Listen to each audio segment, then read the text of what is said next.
గొప్ప దేవుడు అని దండం పెడితే ఆయన దూరం అవుతాడు. నాకెప్పుడు ఆయన అయితే నన్ను చేపట్టుకొని నడిపించేవాడిగా ఉంటాడు, నాకు గొప్ప స్నేహితుడుగా ఉంటాడు. ఆయనకి అర్జునుడు ఎంతో కృష్ణుడికి నేను కూడా అయితే ఫీల్ అవుతుంది నా మనసు. అట్లా ఫీల్ అయితేనే నేను కృష్ణుడు దగ్గర అవుతాను. అంత అంత అర్జునుడిని మనకి లోకంలో అందరినీ కృష్ణుడిని ఇష్టపడతారు, కానీ కృష్ణుడు మాత్రం అర్జునుడిని ఇష్టపడతాడు. ఎందుకని అర్జునుడు అంత నైపుణ్యాన్ని అర్థం చేసుకోగలడు, ప్రతి దాన్ని క్షుణ్ణంగా పరిశోధన చేయగలడు, నిజాయితీగా జీవించగలడు, ఎప్పుడు తక్కువగా మాట్లాడుతాడు, ఎక్కువగా ఆలోచిస్తాడు, తక్కువ చిరునవ్వుతో ఉంటాడు, ఎప్పుడు ఏది కూడా ఒక మాట ఇస్తే తప్పడు, జీవితంలో ఎను చూపి వెనకొచ్చినటువంటి వీరుడు కాదు. అట్లాంటి గొప్ప నైపుణ్యం కలిగినటువంటి వాడు. ఏ విషయాన్ని క్షుణ్ణంగా చెబితే ఆ విషయాన్ని అంత సూక్ష్మంగా అందుకొని అర్థం చేసుకోగలడు. అందుకని అర్జునుడు అంటే కృష్ణుడు అనుకోవాలి. అందుకని మనం కూడా కృష్ణుడిని ఆ విధంగా మనం అర్థం చేసుకోవాలి. కృష్ణుడు ఇంద్రియాలు మొత్తం ఆయన దాస్యం చేసింది. మనం ఏం చేస్తున్నాం అంటే ఇంద్రియాలు దాస్యం. ఇంద్రియాలు అంటే ఏమిటి? అరిషడ్ వర్గాలు: కామము, క్రోధము, మోహము, మదము, మత్సరము. ఇవి మితిమీరినటువంటి కామ కోరికలు, అట్లాగే ఇందాక చెప్పుకున్నటువంటి పిశనారితనం, లోభాలు, మరి క్రోధము, మరి మోహము, ఇవన్నీ కూడా మదము, మత్సర్యాలు. మదం అంటే ఏమిటి? లెక్కలేనితనం. మత్సర్యం అంటే అసూయ. ఇవన్నీ ఉంటున్నాయి. మరి ఇలాంటివన్నీ కూడా మనం పోగొట్టుకోవాలి. ఇవన్నీ పోగొట్టుకోవచ్చు. మనం ఏమనుకుంటాం? బయట శత్రువులు ఉన్నారనుకుంటాం. బయట అసలు శత్రువులు ఉండవు, నీలో ఉంటావు శత్రువులు. నీలో ఉన్న శత్రువులు నువ్వు సంహారం చేసుకోగలిగితే బయట అసలు శత్రువులే లేదు. మహాత్ములు అందరూ తేల్చేశారు. బుద్ధుడు లాంటి వాడైతే స్పష్టంగా చెప్పిండు, శత్రువులంతా మనలోనే ఉంటారు. వేలకు వేల మందిని బయట శత్రువులను చంపొచ్చు, కానీ లోనున్నటువంటి శత్రువుల్ని సంహారం చేయడం తేలిక కాదు. కానీ చేయాలంటే చేయొచ్చు. దానికి సాధన ఉంది. సాధన ప్రకారం మీరు చేసుకుంటే కానీ మనసు ఏదో ఊహ చెప్పి కానీ తిన్నటువంటి జన్మది. అందుకంటే ఆ మనసును అనేది మీరు అదుపులో పెడితే మనసు బుద్ధుడు చేసి, అదే మనసు బుద్ధుడు చేసి ఇవాళ అధోగతి స్థానంలో మనుషులను ఉంచుతూ ఉన్నది అని చెప్పి ఇవాళ మనం మరి ఇంత ఖరీదైనటువంటి దేవాలయాలు ఇవన్నీ కట్టుకుంటాం, కానీ ఒక గంట సమయం కూర్చోబెట్టి భజన చేసుకోవడానికి మనకి మనసు రాదు. ఎంత సమయం చెప్పండి? రోజుకి 24 గంటల్లో ఒక్క గంట సమయం పెట్టుకోండి. ఇవాళ ఇన్ని గుళ్ళు కట్టుకున్నాం, ఎంత ఖర్చు పెట్టి కట్టుకున్నాం, ఎంత కష్టపడి మరి చేసుకున్నాం. అవన్నీ మనం దేవాలయాలనే మనం చక్కగా మరి ప్రతి శనివారం భజనా కార్యక్రమం అనేది చేసుకోవాలి. రామాలయం కూర్చోండి, నలుగురు కూర్చోండి చాలు. ముద్దుల వారికి ప్రసాదం కొరకు దుబ్బిలు తెచ్చుకోండి, తినండి, మీకు వచ్చిన పద్ధతిలో నన్ను పాటలు పాడుకోండి. ఇవన్నీ చేయాలి. ఇవన్నీ కూడా ఎందుకు మేమంటే అమ్మ చెప్పింది. వర్గానికి ఇందాక అమ్మ చాలా బాధపడింది, ఏంటి 10 మంది కూడా చేరాడని. ఇప్పుడు కూడా చక్కగా 100 మంది దాకా చేయాలి. సంతోషించాలి మనందరం. ఎందుకంటే మానవుల చైతన్యం ఉందమ్మా, ఆయన కదిలించే విధానం లేకే మనం అడుగున పడుతున్నామని. ఇవన్నీ కూడా నేను ముఖ్యంగా ఇప్పుడు దగ్గర మనం 5 ఏళ్ళు సాధకులుగా ఉన్నా మనం కుటుంబం ఇవన్నీ చక్కగా చేసుకుంటా. ఇవన్నీ ఈ సంవత్సరం అయితే 3 ఏళ్ళు నేను ప్రయాణం చేయబట్టి. ఈ ప్రయాణంలో ఏంటంటే మన దేవాలయ వ్యవస్థ మనం దీన్ని పరిరక్షించాలి. అంటే అన్ని గ్రామాల్లో దేవాలయాలు బాగుంటున్నాయి, కార్యక్రమాలు జరగట్లా. యువతలు మీ అందరికీ తెలుసు, చర్చీలు ఉంటాయి, చిన్న గ్రామంలో కూడా యువతలు ఉంటున్నాయి. వాళ్ళు ఒక రోజు లేదు, ఆదివారం, సోమవారం, అన్ని వారాలు. ఒకప్పుడు పూర్వం ఒక ఆదివారమే వాళ్ళు బాగుంటారు. ఇప్పుడు అన్ని వారాలు ఏదో కారణం చెప్పి అన్ని బోధిస్తూ ఉన్నారు. వాళ్ళు బోధిస్తూ ఉంటే ఏమవుతుంది? ఇంకా ఒక రాయి తగిలింది, తిట్టంగా తిట్టు తగిలిందని వాళ్ళు చెప్పండి ఏదో ఒక రోజు మీకు నాటుకుంటుంది. ఎందుకు నాటుకుంటుందంటే మీ మానసిక వ్యవస్థ వీకు ఉండటం వల్ల అసలు మన దేవుడు ఉండడానికి మనకు తెలియదు. ఇప్పుడు నేను చాలా మందిని చూస్తుంటాను మా గ్రామంలో కూడా. అంతకుముందు వాళ్ళు పూర్వత్వం మన దగ్గరే ఉన్నా ఎప్పుడో పండగ రోజు పోదామంటే పండగ రోజు అందరూ 6ంటికి పోతే వాడు 8ంటికి పోయారు గుడికి. కానీ ఇవాళ ఏదో ఒక అనివార్య కారణాల వల్ల వాడు మతం మారిన తర్వాత ప్రతి ఆదివారం 6ంటికి బయట సంఘలో పెట్టుకుంటాడు. కూర్చొని ఏమంటాడు? నాకు ఫలితం వచ్చిందయ్యా, ఫలితం వచ్చింది. పని చేస్తే ఫలితం రాక ఏమవుతుంది? సృష్టి ఏమంటుందంటే నువ్వు ఏం కోరితే అది ఇస్తా అంటుంది. నువ్వు అప్పుడు కృష్ణుడి పేరు మీద నువ్వేం చేయాల, ఇవాళ క్రీస్తు పేరు మీద చేస్తున్నావు, చేయటం వల్ల నీకు ఫలితం వచ్చింది అంటావు. రోజు నువ్వు చర్చి ఆడ కూర్చుంటే ఫలితం రాక ఏమవుతుంది? ఏం కోరుకుంటే జరిగింది, జరగకుండా ఏమి ఉండదు. నువ్వు అదే కోరుకో. దానికి మతిని మార్చాలి, కానీ మతం మార్చాల్సిన పని ఏముందమ్మా? మతి మారితే నీ జీవితం ఉన్నతమైన స్థానాన్ని ఎదిగింది. మతం మారితే నీవు విలువలన్నింటినీ బురదలో తుమ్మలో దొరుకుతుంది. ఎందుకంటే మన పూర్వీకులంతా మనకు అందించినటువంటి ఆచారాలన్నీ రేపు తప్పు. మీ ఓళ్ళు అంతా కూడా విగ్రహారాధకులు, మీ వాళ్ళకి దేవుడు తెలియదు, నిజమైన దేవుడిని కనుక్కోలేదు, ఇప్పుడు దాకా చేసిన తప్పు అంటే మనం పెట్టుకున్న తల్లిదండ్రులు పెట్టిన పేర్లు, మనం జీవించిన జీవన విధానం ఇవన్నీ తప్పని ఎవడో మనం ఎక్కిరిస్తుంటే కానీ వాళ్ళు ఏం చేస్తారు, ఒకప్పుడు మనకు పూర్వం మనకి ఏదన్నా పిల్లలు అప్పుడు మనం ఆర్థికంగా ఒక 50 ఏళ్ల క్రితం వెనకపోతే ఆర్థికంగా బాగా ఎదుగుదల లేదు మనకి. అప్పుడు ఏంటి, పేరెంట్స్ డబ్బంతో వచ్చి మీకు విద్యని చెప్పిస్తాం, బట్టలు ఇస్తాం, అవి ఇస్తాం, ఇస్తామని చెప్పారు. సరే అని ఏముందిలే ఎవరైతే అనుకొని పంపించాం, మరి నాకు కూడా బాగా తెలుసాయి. ఆ తర్వాత ఇవాళ ఆర్థికంగా మనం ఎదిగిన, నువ్వు డబ్బులు ఇస్తానని భోజనం పెడతాను, చదువు చదువుతానని మనం అందుకని వాళ్ళు మీకు ఎక్కడ ఆరోగ్యం బాగలేదో చూస్తుంటాడు కొంతకాండ అక్కలాగా. ఎక్కడ ఆరోగ్యం బాగలేకపోతే అక్కడ వచ్చి శుభ్రంగా అక్కడ గొప్పలను పోతుడు, మరుసనాడు చర్చికి తీసుకొస్తూ బైబిల్ చేతిలో పెడుతూ, 3వ నాడు పేరు మారుతూ, తర్వాత కుటుంబాన్ని మారుతూ, ఆ తర్వాత ఆ మారిన కుటుంబం వంశపరమైన కార్యక్రమాల్లో పాల్గొనకపోగా అతడే మొదలో మనకి ఆటంకంగా మారుతుంది. పిల్లలందరూ 64 కళలు ఉన్నాయి మనకి. కళలన్నీ కూడా ఈ మనీ కాదే, కృష్ణుని యొక్క వారసత్వం అది కాదని వాడు పట్టించుకోడు. వాడు హృదయం అంత కండబారిపోతుంది. అంతేకాదు దేశభక్తి హీనులో ఉండదు, గ్రామం పట్ల బాధ్యత ఉండదు, ప్రజల పట్ల అతనికి ఎలాంటి ఉండదు. ఎంతప్పటికి వాడు ఏదో దేవుడు దేవుడు ఏదో ఒక లోకం.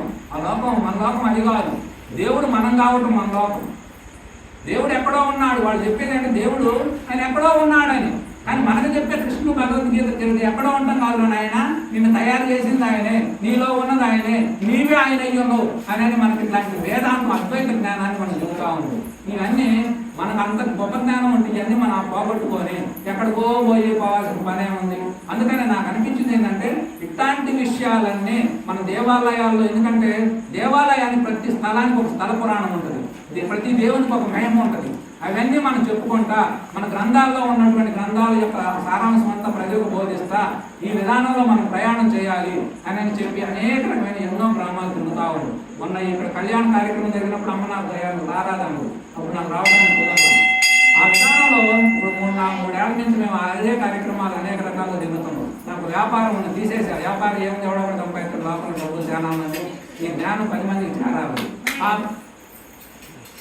ఆ విధానంలో మనం చేసుకోవాలి. ఇది మన భారతీయ సంస్కృతి చాలా గొప్పదమ్మా.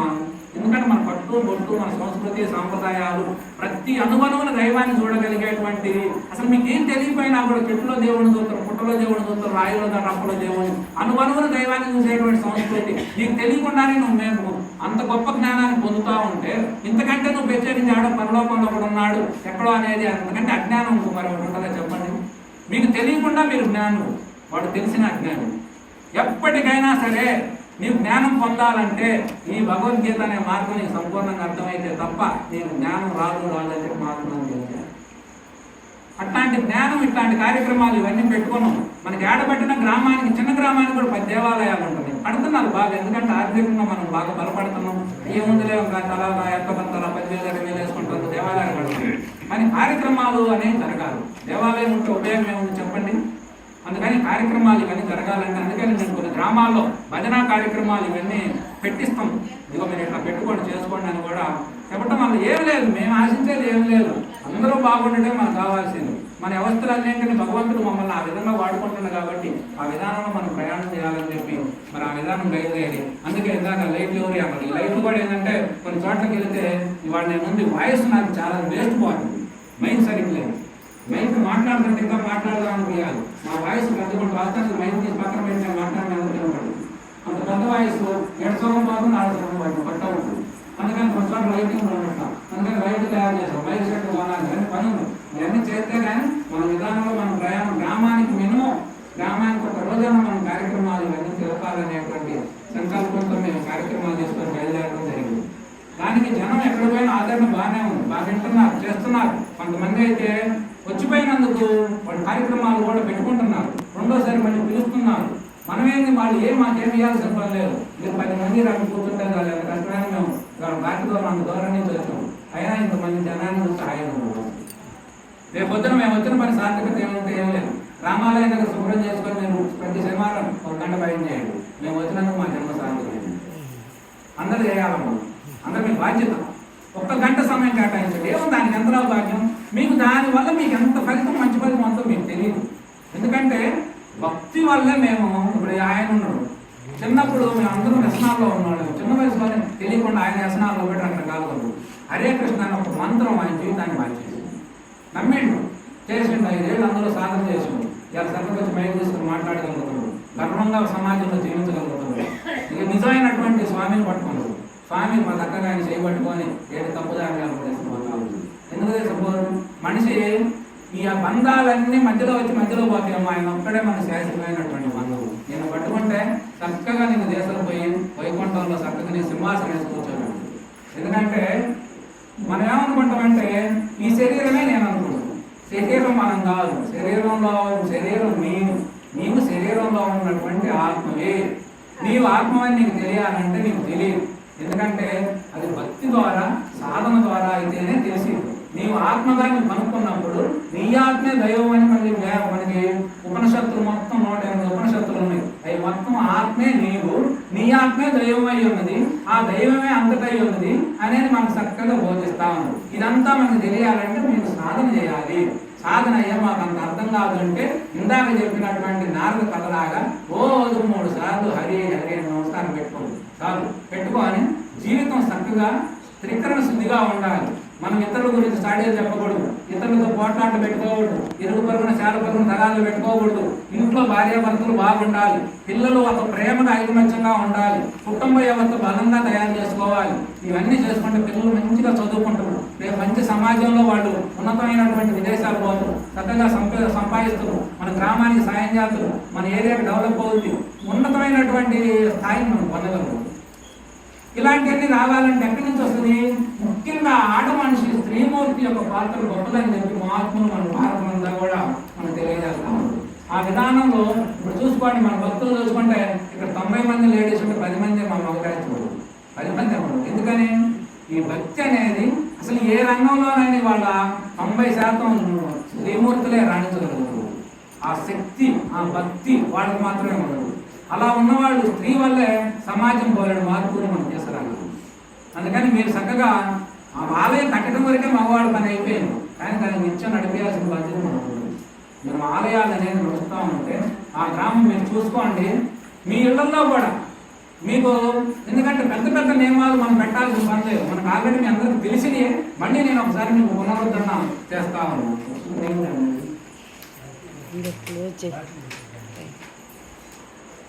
మనకి సాయంత్రం పూట ఉన్న రామాలయం తలుపులు తీసి 6 దీపారాధన చేసి ఒకసారి ఆలయాన్ని చూసుకోండి, ఎంత మనసు హాయిగా ప్రశాంతంగా ఉంటుంది.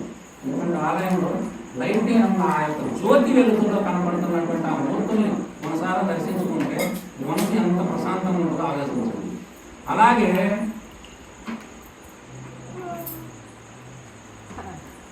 ఇళ్లలో వాడి వాళ్ళ చక్కగా అందరూ ఇల్లు కట్టుకుంటారు, అందరూ పూజా పీఠాలు బ్రహ్మాండంగా ఉంటుంది. పూర్వం కంటే ఇప్పుడు బాగుంటుంది.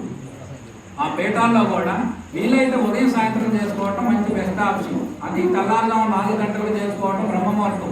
ఇవన్నీ మనం చేయలేం అంతసేపు తెల్లారుజాము 4 గంటలకు లేవటం. ఎందుకంటే స్త్రీ పురుషుల యొక్క ఉన్నటువంటి ఇబ్బందులు కొన్ని ఉంటాయి కాబట్టి అలా లేవటాలు కొన్ని రైతు పరంగా కొన్ని ఇబ్బందులు ఉంటాయి.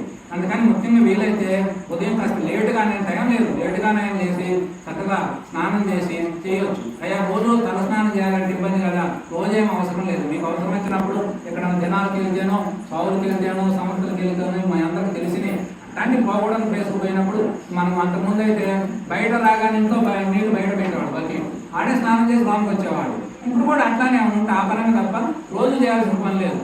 కానీ ఇంట్లో రోజు దీపారాధన మాత్రం మనం చేసుకోవాలి. చక్కగా సాయంత్రం ఒకవేళ ఉదయం మీకు కుదరకపోతే సాయంత్రం పూట మీ ఇళ్లలో చక్కగా దీపారాధన, దేవుడి ఫోటోలు, ముఖ్యమైనటువంటి శివపార్వతులు కానీ, రామచంద్రమూర్తి కానీ, కృష్ణ భగవానుడు, ఇంకా లక్ష్మీ శ్రీమన్నారాయణ, ఈ ముఖ్యమైన ఫోటోలు ఏదో ఫోటో ఖచ్చితంగా పెట్టుకోవాలి. పెట్టుకొని దీపారాధన చేయండి. 4 కడ్డీ ముట్టించండి, 2 మందార పలుకులు బెల్లం ముక్క పెట్టండి, అసలు నీళ్లు పెట్టండి, ఉంటే 2 పూలు పెట్టండి. 10 నిమిషాలు మౌనంగా మీకు నచ్చిన నామాన్ని చెప్పించుకోండి. మీ ఇల్లు ఎంత హాయిగా ఉంటుంది మీరు చూడండి. ఇవన్నీ మేము పొంది చెప్పే, ఎందుకంటే ఉత్తమ మాటలు ఏమి చెప్పాలి కాదు, చెప్తే చెల్లుబాటు అవుతుంది చెప్పండి. అందుకని అవన్నీ మీకు చాలా ఉపయోగం. అలా చేసుకుంటా ఉంటే, మీరు చేస్తూ ఉంటే వాళ్ళు చూడండి, పెద్దవాళ్ళు వస్తే పిల్లలు కూడా వచ్చి కూర్చోరు. పెద్దలు మన ఇంట్లో దీపారాధన చేసుకొని ఇవన్నీ మనం చేసుకుంటా ఉంటుంటే మగవాళ్ళు కూర్చుంటారు. అలా చేసి కాస్త ఆరతిచ్చి 10 నిమిషాలు మౌనంగా నామం చేసుకుంటే ప్రతి సాయంత్రం తప్పనిసరిగా వెలిగించుకోండి.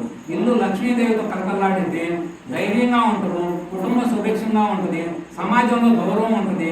నువ్వు అంతేకాదు, ముఖ్యంగా ముఖాన్ని ఎక్కడ పోయినా మనందరం బొట్టు పెట్టుకోవాలి. బొట్టు వల్ల ఉపయోగం ఏంటంటే శత్రువు కూడా తిడదాం అనుకున్నాడు నమస్కరిస్తూ. ఎందుకంటే బొట్టు పెట్టుకోవడం వల్ల నువ్వే సంస్కరింపబడుతూ. నేను బొట్టు పెట్టుకున్నప్పుడు మేము బొట్టు పెట్టుకున్నప్పుడు దాన్ని మాట్లాడుకున్నాం, మేము పద్ధతి కొంటాం. పద్ధతి కొన్నప్పుడు సమాజం ఎందుకు గౌరవించదు? అందుకని నువ్వు పెట్టుకుంటే నిన్ను మార్చింది. ఏదో చిన్న ఒక తేడా వచ్చినా ఎదుటోడు కూడా ఇది అందామన్నా కూడా అతను ఖచ్చితంగా మార్పు గురి నమస్కరిస్తుంది. బొట్టు అనేది తప్పనిసరిగా పిల్లలు పెద్దలు ఆడ బాగా మొత్తం పెట్టుకోవచ్చు, దాంట్లో ఇబ్బంది ఏమవుతుంది, నీకు నచ్చిన విధంగా బొట్టు పెట్టుకోవచ్చు. ఆ రకంగా మనం కార్యక్రమాలు చేసుకోవాలి. ఇక పిల్లల పుట్టినరోజులు ఉన్నాయి, ఇప్పుడు రకరకాల పద్ధతుల్లో సక్రమంగా చేయట్లా. ఎక్కడెక్కడ పాశ్చాత్య దేశాల సంస్కృతి అంతా తీసుకొచ్చి మన ఇళ్లలో దుద్ది దీపాలు ఆర్పే సంస్కృతి చేయకూడదు, దీపం ఆర్పకూడదు. మన పని ఏంటంటే దీపాలు వెలిగించడం, ఇతరుల జీవితాల్లో దీపాలను వెలిగించాలి అంతే తప్ప మన జీవితాన్ని మనం ఆర్పుకోవడం ఏమిటి, దగ్గరగా ఆర్పుకోకూడదు. మనం పూజా మందిరం దగ్గర పిల్లగాడిని తీసుకొచ్చి దీపారాధన వాడి చేత వెలిగించి చక్కగా నమస్కారం పెట్టించి దేవతలకి తల్లిదండ్రుల పాదాలకు నమస్కారం పెట్టాలి. పూజ పెట్టడం కాదు, ఎందుకంటే తల్లిదండ్రులు ముఖ్యమైన దేవతకు నమస్కారం, తల్లిదండ్రులు నమస్కారం పెట్టించి తల్లిదండ్రులు అక్షంతలు వేసి పిల్లల్ని ఆశీర్వదించి దగ్గరకు తీసుకొని ముద్దు పెట్టుకొని వాటిని చక్కగా ఇట్లాంటి మీకు నచ్చినటువంటి ఆలయం, రామాలయం, ఇట్లాంటి కృష్ణ మందిరమో, బ్రహ్మంగారి గుడికో పుట్టినరోజు కుటుంబ సమేతంగా వచ్చి అర్చక స్వామి చేత చక్కగా పూజా కార్యక్రమం చేయించుకొని అక్షంతలు వేయించుకొని 10 నిమిషాలు కూర్చొని అర్చక స్వామి పళ్ళెంలో 100 రూపాయలు కానుకేసి మీరు చేయండి, పుట్టినరోజు బ్రహ్మాండంగా. అట్లా కాకుండా పిచ్చి పిచ్చి కార్యక్రమాలన్నీ చేస్తా ఉన్నారు. మనకి ఏమవుతుందంటే సృష్టి మనకు మార్పుడు చెప్పే మాట, మీరు కర్మేమో ఒకటి చేస్తున్నారు, ఫలితమేమో ఒకటి కోరుకుంటున్నారు. ఎక్కడి నుంచి వస్తుంది? సృష్టి నియమం ఏమిటంటే కర్మకే ఫలితం, అంటే నువ్వు ఏ పని చేస్తావో దానికి ఫలితం ఉండదు. అంతే తప్ప నువ్వేమో పత్తి వేసి నాకు మిరపకాయలు బాగా పండలేదండి, పత్తి మిరపకాయలు పండుతాయి చెప్పండి, పండు. నువ్వు విత్తనం నాటేటప్పుడు ఆలోచించాలి, మన భూమిలో ఏ విత్తనం మనకు పనిచేస్తుంది, మనం ఈ సంవత్సరం ఏ పంట వేస్తే మనకు లాభదాయకంగా ఉంటుంది, ఏ పంట పెట్టుబడి తక్కువ ఉంటుంది, ఏ పంట రోగాలను తట్టుకోగలిగింది, ఇవన్నీ మనం చూసుకోవాలి. ఇవేమి చూసుకోం, ఏదో వచ్చిండో ఆయన పక్కన కూడా చెప్పింది తెలుసుకో చిత్తనం వేసిన తర్వాత ఫలితాలు రాలేదంటే ఎట్లా? అందుకనే కర్మకి ఏం పని చేస్తే ఏ ఫలితం వస్తుందో మనకు తెలియాలి. ఏం ఫలితం అసలు నువ్వు కోరుకుంటున్నావో దాని దగ్గర పని చేయాలి. ఈ కర్మ సిద్ధాంతం అనేది చాలా గొప్పది. అందుకే భగవద్గీత మనకి బోధించేది ఏమిటి? కర్మ, భక్తి, జ్ఞానం. కర్మ అనేది అంత గొప్పగా చెప్పాడు స్వామివారు. మూడింటిని ఆయన రంగరించి కర్మ, సత్కర్మలు చేయండి, లేదా మంచి చెడు ఆలోచించండి, మీకు ఏం కావాలో తెలుసుకోండి, ఆ విధానంలో కర్మలు చేయాలి. కర్మ అంటే పనికి ఫలితం అన్నది ఆలోచించుకో. ఇప్పుడు చేసిన తర్వాత ఇప్పుడు మీరు చూడండి, ఎక్కడన్నా వెళ్తే ఏదన్నా ఇంట్లో గడపడం ఇంట్లో సాగులు ఏమైనా జరిగితే ఎంతసేపు మాడవాడిని కూర్చొని ఏం చేస్తాం, మా కర్మని బాదుకుంటాం. కర్మ అంటే ఏమిటి? మేము చేసిందే మాకు వచ్చిందంటే ఇప్పుడు చేసినా అప్పుడు చేసినా కాదు, ఎప్పుడు చేసినా వచ్చింది మొత్తం మీద. అయితే ఇది ఇతర నుంచి రాలా, మా నుంచే మాకు వచ్చిందని ఏడుస్తా ఉంటాం, కానీ మనకు తెలియదు, అందుకు ఏడుస్తాం. కర్మ అంటే పని, నేను చేసిందే నాకు వచ్చిందని ఏడుతాం. ఏం చేస్తాం? నా కర్మ నా ప్రారంభ కర్మ, వర్తమాన కర్మ నేడు అంటే ప్రారంభం అంటే ఈ జన్మలో చేసింది వచ్చిందని, ఇట్లా వచ్చిందని చెప్పి మన కర్మ అనేది, కర్మ గురించి మనకు తెలియాలి. భక్తిలో నిస్వార్థమైన భక్తి ఉండాలి, శుద్ధ భక్తి ఉండాలి. ఇప్పుడు వాడు చెప్పేది ఏంటి? భయము, భక్తి. కానీ మనకు భయం అవసరం లేదు, భక్తి శ్రద్ధ ఉండాలి మనకు భక్తి పట్ల. ఆ యొక్క భక్తిని శ్రద్ధతో ఇంక్లూడ్ చేశారు మనకి. అట్లాగే జ్ఞానం అనేది విచక్షణ జ్ఞానం, ఆ పైన ఉన్నటువంటి వివేక జ్ఞానం, ఆ పైన ఉన్నటువంటి ఆత్మ జ్ఞానం, ఇలా పూర్ణమైన జ్ఞానాన్ని పొందాలి. జ్ఞానం మనకు అర్థం కాకపోయినా ఈ భక్తి, కర్మ ఈ రెండింటిని ఇంక్లూడ్ చేసి ఇట్లాంటి పెద్దల ద్వారా అప్పుడప్పుడు కార్యక్రమాలు పెట్టుకుంటా ఉంటే గ్రామం బాగుంటుంది, మనం బాగుంటుంది, పిల్లలు బాగుంటుంది, ఏదో ప్రమాణం ఉండదు. మనం ప్రసాదం ఇప్పుడు ఎవరు పులిహార తెచ్చుకుంటే పాయసం లేదని అడిగితే పులిహార తెచ్చి పాయసం రాదు కదా. ఇప్పుడు చిన్న లాజిక్ అందరూ అర్థం చేసుకుంటే తెలిసింది. ఇలా మనకు చక్కగా బోధించినటువంటి మహాత్ముడు శ్రీకృష్ణ భగవానుడు. ఎన్నో విషయాలు బ్రహ్మంగారు శ్రీకృష్ణుడు అంటే నాకు చాలా ఇష్టం, ఎందుకంటే అంత భక్తి, జ్ఞానాన్ని, సత్కర్మను అనుష్ఠానం చేసినటువంటి మహాత్ముడు. నాకు నా దృష్టిలో దేవుడు కాదు, గురువులు, అందరు గురువులు. వాళ్ళు నాకు పట్టుకుంటే వాళ్ళు చెప్పిన మాటని నేను ఎప్పుడు వింటా అయినమే. నాకు ఆయన మీకు బొమ్మలా ఉంటాడు, నాకు సాయిలాగే కూర్చోబెట్టి భగవద్గీత చదువుతుంటే ఆయన మొత్తం చిరునవ్వుతారు. ఈ వచనాలని చాలు ఆ నావు అటన్నింటిని దోషలన్నీ మనం సేవించాలి. ఎంత సేవిస్తూ అంత నీవు మనసు అంత మెప్పాలి, మనసు అంత మెత్తగా ఇవ్వాలి. హాయిగా నీకు ఎన్ని కష్టాలు వచ్చినా అయ్యే దూరిపోయేలా వెళ్ళిపోవాలి. మనకి ఏ సంబంధం ఉంది అసలు? మనకి జీవితం అసలు సంబంధమే లేదు, ఏదో వచ్చాను సరదాగా అని అనుకుంటే ఈ సరదా గురించి కూడా నువ్వు అది చెప్పచ్చు. అంత స్వామిని అర్పణ చేసి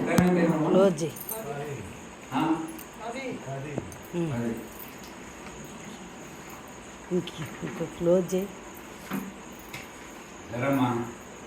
మరి అందరూ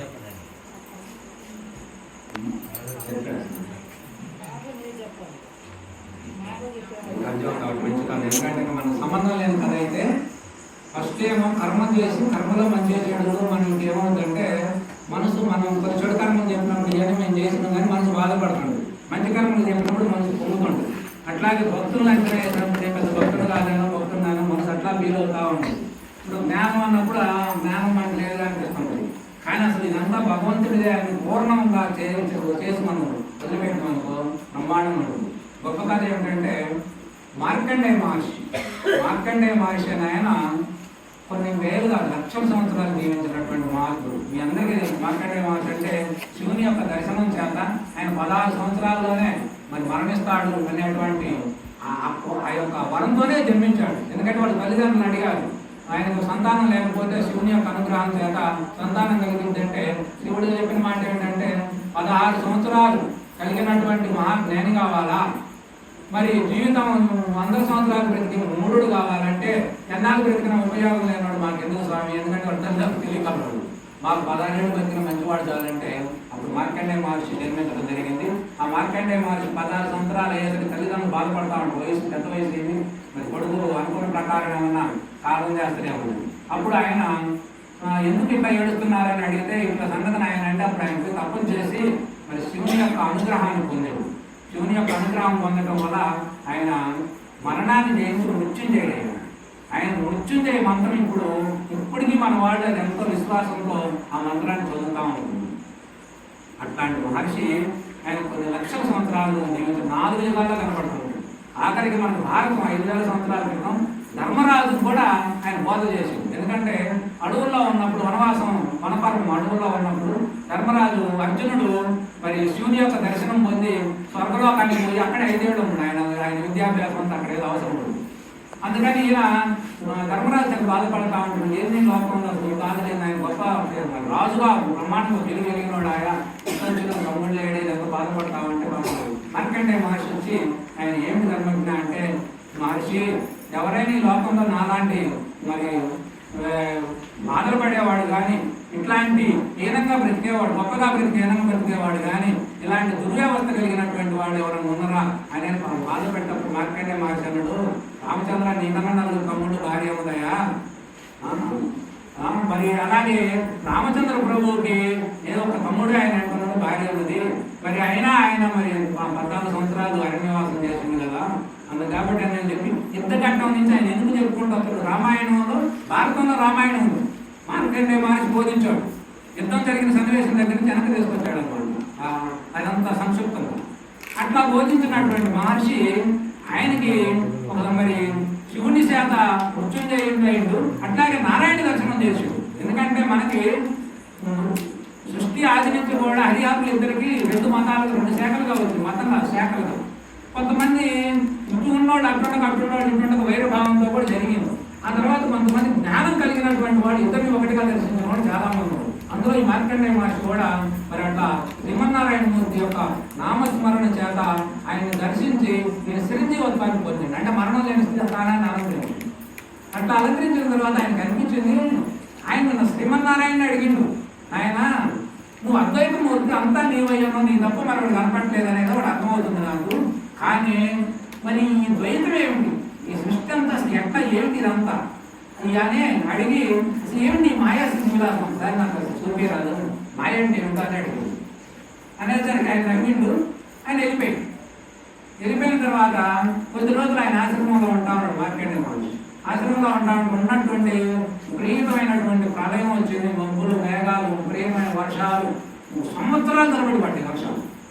పడేసరికి వాగులు వంకలు బదిలీ భూమి అనేది కనపడకుండా మొత్తం జలమయమైపోయింది. జలమయమైపోయి ఈ మార్కండేయ మహర్షి కూడా వరదలో కొట్టుకొని పోతా పోతా ఉంటే ఇప్పుడు మన ఇంట్లో చెరువులాగా పెద్ద మహావృక్షం కల్పవృక్షం ఉంటుంది, ఆ వృక్షం ఒక్కటే కనపడుతున్నాయి. ఆడికి పోయి ఆ వృక్షాన్ని అంటే పట్టుకొని పెద్ద పట్టుకోవాలి. అక్కడ తప్ప ఎక్కడ భూమి కానీ చెట్టు కానీ కనపడదు. అయితే ఈయన చెట్టు ఈ వైపుని పట్టుకుంటే ఆ చెట్టు పెద్దది, ఆ వైపునే శ్రీకృష్ణుడు బొమ్మ ఒకటి ఉంటుంది. మీ అందరూ కూడా చిన్న పిల్లగాడప్పుడు ఈ బొట్టుని వీళ్ళ నోట్లో పెట్టుకొని కనపడతా ఉంటుంది, ఒక బొమ్మ ఉంటుంది వాళ్ళు. ఆ బొమ్మతో కూడుకున్నటువంటి ఈ కృష్ణ భగవానుడు విష్ణుమూర్తి కృష్ణుడు ఒకటే కదా, ఆయన ఏం చేసిండు ఆ బొట్టుని వీళ్ళ నోట్లో పెట్టుకొని ఆకు మీద పట్టుకొని ఇట్లా చిరునవ్వుగా కనపడుతుంది. ఆయన అప్పుడే కనపడతాడు, సృష్టిలో ఏం కనపడదు. సరే అని చెప్పి ఈయన ఎవరో బాలుడు అంత ఆకర్షణగా మేఘ శ్యాముడుగా ఉన్నాడు, కానీ ఆయన ఏమీ ఆధారం లేదుగా. సరే ఒకసారి ఆయన దర్శనం చేసుకొని ఆయన స్పర్శిద్దామా దేవుని కనుక్కుందాం అని చెప్పి పిల్లగాడు ఆయన బాధాన్ని అటు పోయిండు. అటు పోయేసరికి అక్కడ ఆయన దగ్గరకు పోయేసరికి ఆయన ఏం చేసిండు, శ్వాస తీసుకుంటాడు. ఇప్పుడు మనం శ్వాస తీసుకుంటాం అనుకోండి, మన దగ్గరికి ఏదైనా చిన్న అణువు లాంటి దోమ వచ్చింది అనుకోండి, తప్పకుండా మనం శ్వాస వెనక తీసుకున్నప్పుడు అది ముక్కులోకి వెళ్ళిపోతుంది, అవునా? అట్లా ఈయన దగ్గరికి ఎప్పుడైతే పోయిందో ఆ చిన్న కృష్ణుని యొక్క శ్వాసలోకి ఈయన తప్పకుండా లోనికి వెళ్తుంది. మరకండి లోనకు పోయేసరికి లోనే ఉన్నది భూమండలాలు, నక్షత్రాలు, గ్రహాలు, సూర్యుడు, చంద్రుడు, వాయువు, మళ్ళీ లోకమంతా లోన ఉంది. ఇవన్నీ చూశాడు.